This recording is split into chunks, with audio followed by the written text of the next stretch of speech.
Hey everyone, this is Russ from Retro Game Core. So today I'm going to show you how to install and play the first two Doom games on the RG351P. It's actually not too hard. You just take the data files as well as some music files, you can put them in the appropriate folder, but there's a lot of little nuances you can do to really make the most of this gameplay experience.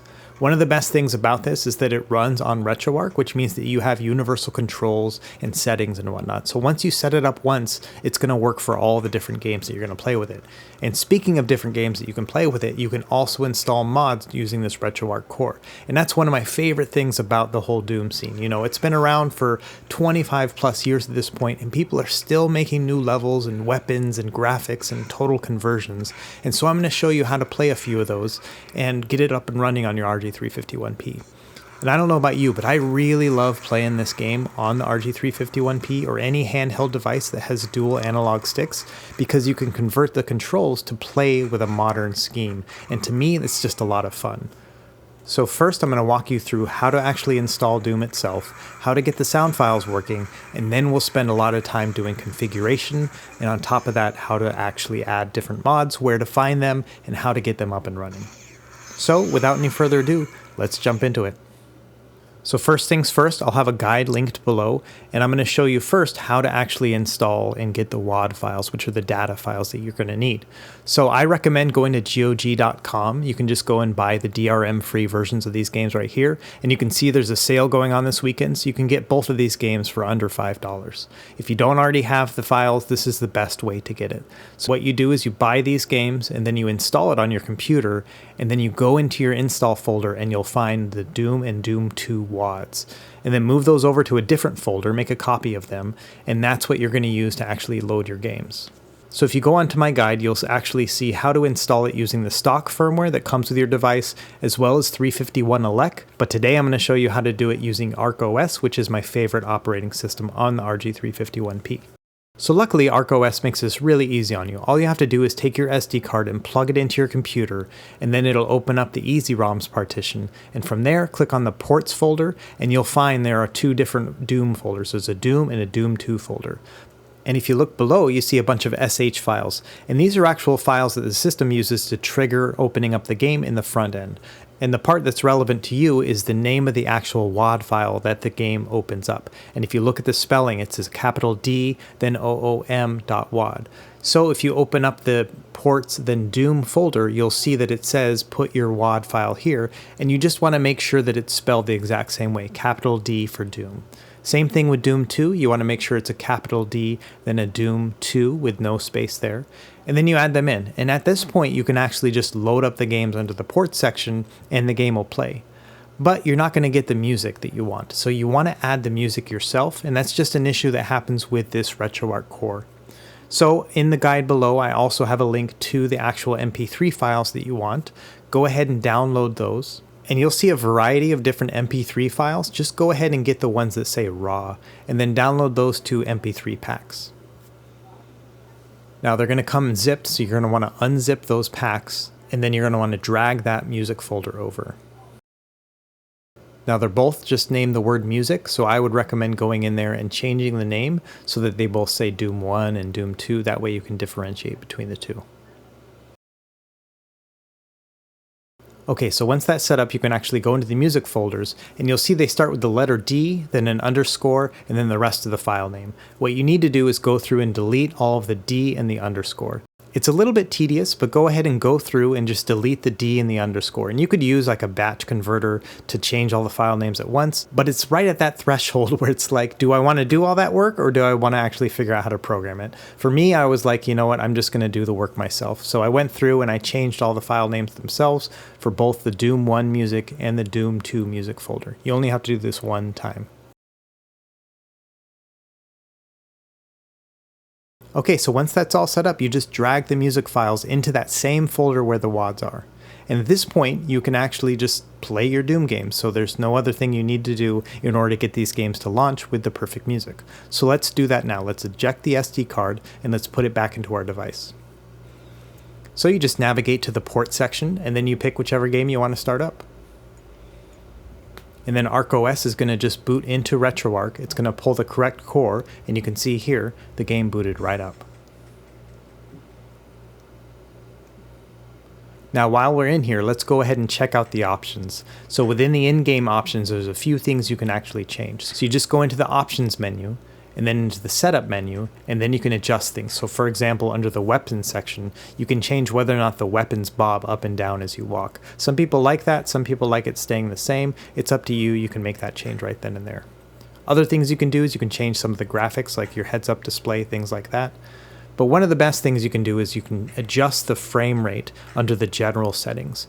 Now the game itself plays in 40 frames per second, but you might be tempted to use 60 frames per second because that's as fast as the display will actually work. But let me show you the difference between 40 frames per second and 60 frames per second using this RetroArch core. So here we are with 40 frames per second, and it plays about the speed that I'm expecting for Doom, right? Now that might be a little slow for you, and that's fine, so you can actually just go in there and change the frame rate all the way up to 60 frames per second.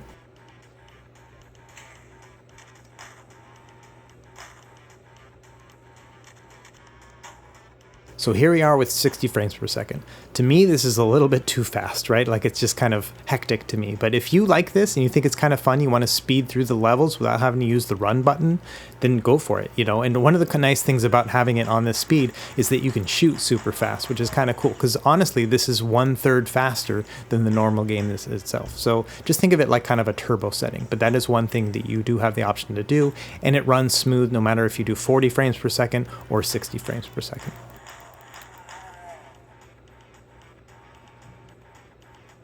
Okay, so let's actually get into the RetroArch settings at this point and see what other options we have in here. So the first thing you want to do is go into the quick menu, and under the options you can go and you can change the internal resolution. By default it's set to 320 by 240, but personally I like it at 640 by 400. So go ahead and change it to 640 by 400 and then restart RetroArch, and at that point you will have more defined textures and they'll look a lot better. So another thing I recommend that you do is you go in and you change the controls. So you go back to the quick menu, you go down to controls, and then you go down to port 1 controls. Within here, you're going to see the different type of device you can use. So it's set to Gamepad Classic when you first start it up, but I like to use Gamepad Modern. And make sure you change analog to digital type to none. And then you can also go in and change your buttons. So for example, you want to use a specific button to open doors, then you can change that right then and there. Once you're happy with your configuration, just go back up to the main controls menu and go to Save Core Remap File. That means any game you open that uses this Doom core is going to have those same controls, which is super handy. Okay, so now that we know how to install Doom, let's talk about installing Doom mods. So you actually have a lot of options when it comes to installing Doom mods. In general, you want to look for something they call mega WADs, and that's going to be a large WAD file that includes different sounds and levels and characters and things like that. So be on the lookout for those. And luckily, I've done a lot of this work for you. You can actually just go to the guide that I have linked below, and I'll have a list of different WADs and mods that you can use. So there are thousands of these mods out there, and it's really hard to figure out which ones are going to work and which aren't. But in general, I would just go through these lists, which include like best of the year lists for the past 25 years and things like that. I mean, you've got a ton of options when it comes to what exactly you want to play. Now, something to keep in mind is the fact that there are many different ways to make Doom mods, and not all of them are going to work on the RG351P.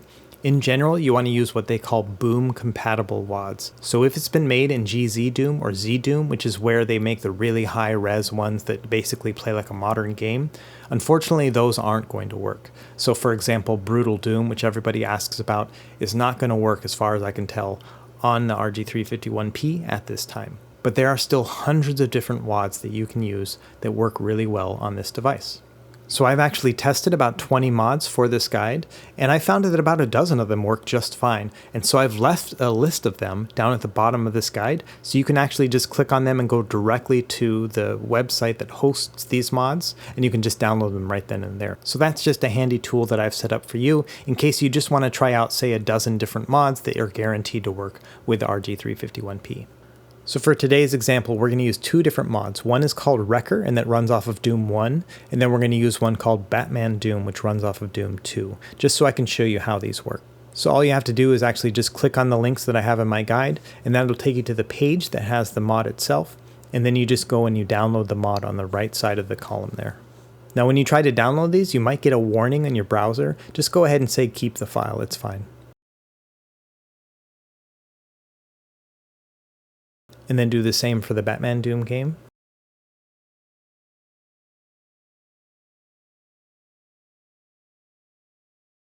Alright, and once you have them downloaded, just go ahead and unzip them. And you're going to want to pull out the WAD file as well as the DEH file. DEH is a dehacked file, and that's just something that helps organize the WAD file itself. And not every game's going to have that. Most of these games actually are just going to have the WAD file, but if it has a DEH file, just go ahead and grab that as well.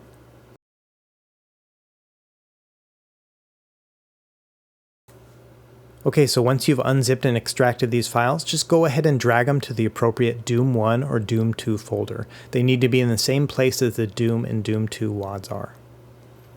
After that, you can eject your SD card, and we'll go ahead and plug it into the device and see how it works.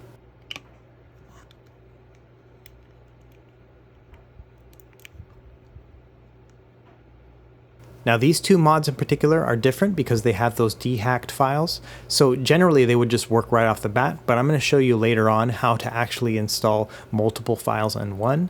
But there's a trick to it, and the first thing you have to do is actually start up the file itself, which will create a config file, and then you can actually go back and create your multi-file mod. So we're going to go into RetroArch to get this all started up. There are two different versions of RetroArch in ArcOS. There's the 64-bit version and the 32-bit version. So we're going to start the 64-bit version, which is the one that doesn't say the word 32 on it. So to boot up a mod, all you do is you go down to Load Content, and then you pick the first / directory, which will take you to the main directory, and you go to ROMs, and then you scroll down to Ports. And once you're in Ports, then you scroll over to Doom, and then you go and you find that mod file. And so if you remember, this one's called Wrecker, so you're going to go down to the letter R, and we're just going to start up the file. Anything that says .wad is what we want to start up. So here we are starting up with the wrecker.wad file. And there you go, it boots right up. Now, not only does it boot up, but it also kept all of your configuration settings that you set up in RetroArch earlier. So your control scheme, your high resolution graphics, all that stuff is working just fine, and it's running nice and smooth. So all you want to do with this is you just want to play it for a little bit and then close out of the game. And that way it's going to save a config file that you're going to want to manipulate later to make sure it's running perfectly. Okay, so let's do the same thing with the Batman Doom mod. All you do now is go into the Doom 2 folder, find the Batman WAD, and then start it up. And there you go. Now same story here, you just need to start it up and then play it for a little bit and then close it out. And that creates the config file, which we're going to manipulate here in a second. Okay, so all you want to do at this point is just shut down your system, go ahead and eject your SD card from your device, and then put it in your computer. And now we're going to go in and actually create those multi-file mods for the Batman and Wrecker games. So back on our SD card, just go to the ports section again and open up one of those Doom folders, and you'll see they have their own folders for each of those mods. So pulling up the Wrecker one, you can see here it has a prboom.config file, and this is what we want to do to manipulate the multi-file games.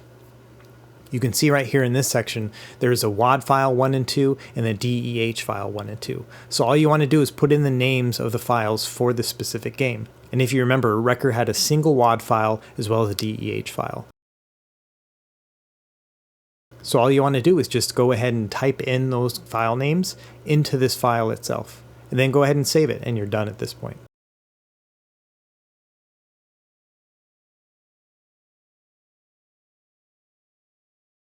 Now let's do it again for Batman so you can see it twice. So just go into the Doom 2 folder, you see the Batman folder in the same prboom config file. And here you just want to grab the names of those files again. So you have a batman.wad file and you have a batman.deh file. Just type those in, save the file, and you're good to go. Now this is important because it allows you to make sure that the game is going to work exactly as the developer intended. So before we go, let me show you a couple other tricks we can do to really make sure your gameplay experience is as fun as possible.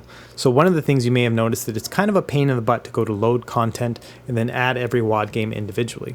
So the best thing to do is actually make a playlist of all your Doom WADs within RetroArch. But one of the limitations within ArcOS is it doesn't allow you to create playlists right off the bat. So you have to go into the user settings and actually allow that first. So what you do is you go into settings, go down to user interface, and then select Menu Item Visibility. And then scroll down until you see the option that says Show Import Content tab. Once you have that, go back to the main setting, go to Configuration, Save Current Configuration, and then restart RetroArch.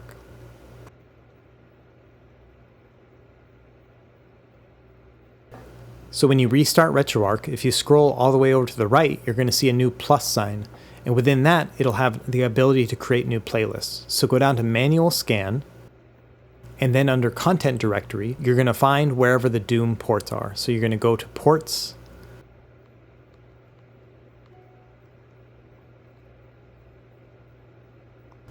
and then you're going to go to Doom, and then select Scan this directory. Okay, under System Name, change that to Doom, and then under Default Cores, make sure it's also changed to Doom or PRBoom in parentheses. And finally, under File Extensions, make sure you use the word WAD, W-A-D, and then just hit Start Scan. And if you look, I've already added a bunch of different mods to my system, and they're all showing up in this playlist. But that's only the games that are running off of the first Doom. So let's go back and change it for the second Doom folder as well, so we're going to add those in as well. Same thing here, go to Content Directory, and then go to Ports, and then Doom 2 this time.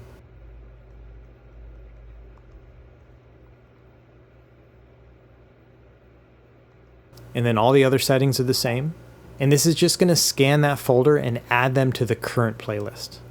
So now we have a playlist that contains all of the Doom 1 and the Doom 2 mods, which is pretty awesome. So now anytime you open up RetroArch, you can just go down to this Doom playlist and you can just pick any of these games and run the content right then and there. On top of that, you can also change the name. So for example, this one that says Original, I know what it actually is, which is Wolfenstein 3D. So I'm going to change that to Wolfenstein 3D, and then we'll boot it up and make sure it works.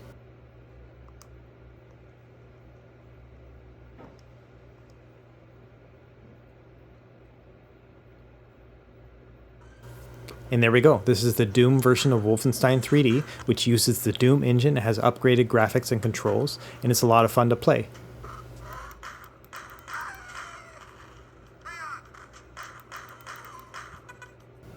Alright everyone, that's it for this video. It's really just a down and dirty to show you how to run Doom, but it gets kind of confusing when you have to look at all the different settings that you can configure, as well as how to add mods, which tend to be kind of complex. So I hope the written guide is really helpful to you because it shows you all the different links you can go to, how to tweak those settings to work for you, as well as all the different operating systems. So if you're running the stock operating system or 351 elect, all of that's covered in the written guide. Anyway, I hope you liked this video. Let me know if you have any questions in the comments below, and be sure to like and subscribe if you found this helpful, and otherwise we will see you next time. Happy gaming.